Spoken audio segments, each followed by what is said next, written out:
Hi! In today's video, it'll be on sets, and this book has split sets and proving things about sets into two different chapters, but I'll be just jumping back and forth because I feel it is a better way to explain sets by proving more propositions about sets at the same time. So let's get into it. First, I would like to note that in mathematics, especially in advanced courses, everything about sets theory is axiomatic.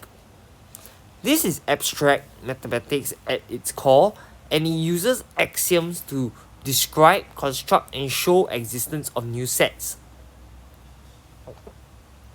Axiomatic set theory, it is the only way of proving things about sets at very advanced mathematics courses. But it is sometimes it is not as easy to understand and easy to use because there are a few axioms that you must know. And so in basic mathematics courses and tutorials like our video, where we're just introducing abstract mathematics about proving, we want to think of it very intuitively, and this led into this naive set theory. So naive set theory is more intuitive, it's easier to understand and make use of the sets, but it can sometimes lead to contradictions along the way. And so, what these axioms in axiomatic set theory, it actually shows us that sets behaves like a collection of things. And that is what naive set theory uses. It treats sets as a collection of things. And that is what we shall do throughout this tutorial. So let's get into it. First, we know that sets behave as a collection of things. We can define some relations between sets in that case.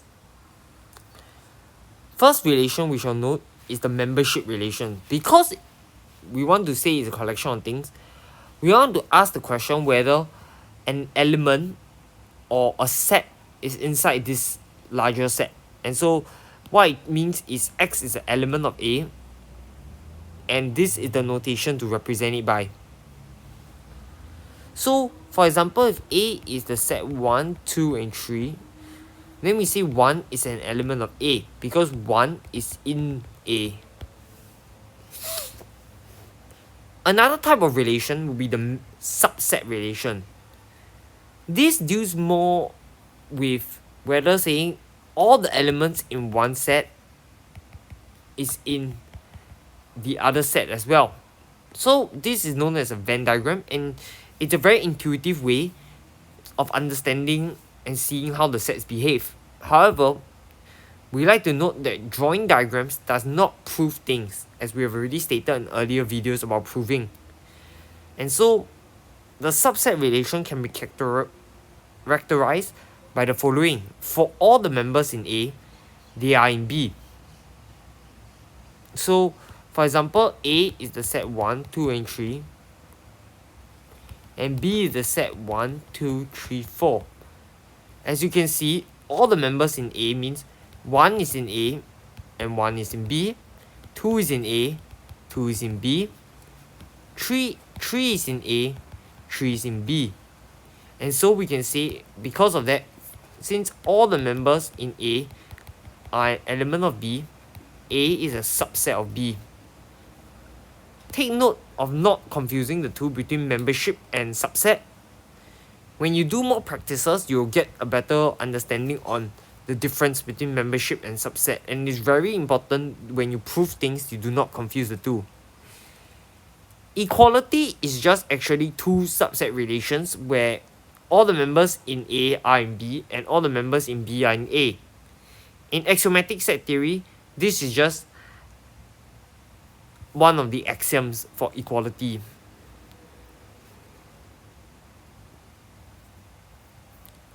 Now, let's represent a set. We can't be proving something we do not even have a way of representing it. So, the first way of representing is what we have seen. It is to explicitly write it out. This actually only works for finite, because if infinite, you have to put the dot dot dot, which can be a little informal, but we are trying to do formal mathematics at an undergrad level. And so this, you should take note that this only works for a finite case, but yes, you can write it out explicitly if there's no source of confusion.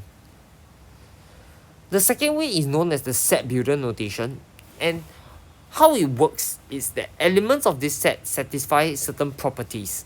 So from a bigger set, you cut off those that satisfy the property.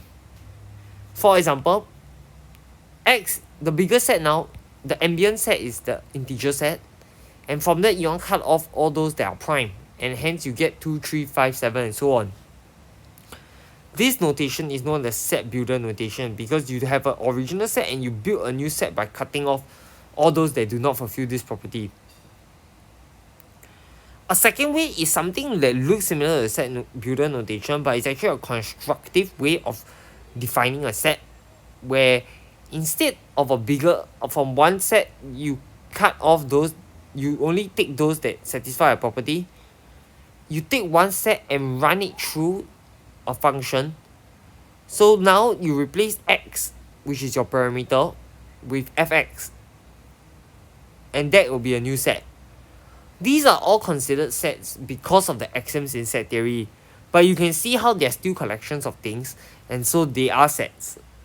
So intuitively they behave like collection of things, so they are sets, but actually behind the scenes there's axioms at a very fundamental level that proves that they are sets. An example of a constructive definition would be the following. This means that from the integer set, the positive integer set you want to run it through 2k, so you get the set of even integers as follows. Now let's talk about special sets. The first special set, and probably the only special set here in this tutorial, will be the empty set. This is the set to be defined as the set with no elements intuitively, and it's unique. We shall prove the uniqueness later on, but hang with me.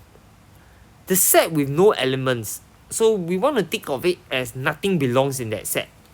Means for all the sets, if you are an element of this empty set, there will be a contradiction, means it's false. So that means all the sets, none of them are in this empty set. That's why this is defined as the set with no elements. But it can also be shown to be, this set can shown to be exist from the axioms, if you just take the axiom of extension and the axiom of specification. But that's a bit more technical and I won't go into it. But intuitively, this is how it's defined.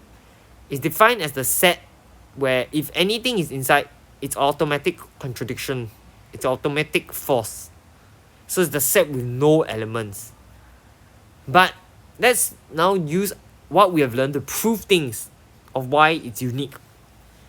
Remember, in uniqueness, we use a challenger set that has the same property. So that means for all the sets, if you are an element of this B set, you are also false. Then, because X is an element of the empty set is false, anything that it implies will be true. This is known as vacantly true. So the empty set is a subset of B. Similarly, X is an element of B is false. You can put whatever you want on this side of the implication and it's true. And so B is a subset of empty. With these two subsets, we now know that they are equal by definition of equality. Hence, this empty set is unique. Do more examples on it, and the empty set is actually a source of many beginner errors. So practice more and you'll be familiarized with the property of the empty set. It's actually a very useful set, and in many of times when you want to prove some trivial case first to play around, you want to test whether the empty set holds true. We'll see more about it in later tutorials when I go through functions, and you'll see how the empty set plays a part. Now, let's talk about proper subsets. Proper subset is actually what we want to know as already, we have the idea of a subset. So a proper subset, we shall dive into it after we define what does it mean to be a non-subset. So A is not a subset of B would imply a negation of this proposition where A is a subset of B. So it means for A is a subset of B means for all X is an element of A implies X is an element of B. The negation of it would imply that there exists a set such that it's an element of A but it's not an element of B, and hence it's not a subset. What does it mean to be a proper subset? It means that X is an element of B, but A is a subset of B, but A is not equals to B. And then you can just, if and only if A is a subset of B and B is not a subset of A. This means that for all X is an element of A implies X is an element of B, means all the elements in A are in B, but there is some element in B that is not an element of A. That's what it means. So you can think of it as B being a larger set than A. Now, let's prove things about subsets. We want to prove that the subset relation is transitive. What does it mean to be transitive? It means that if A is a subset of B and B is a subset of C, then A is a subset of C.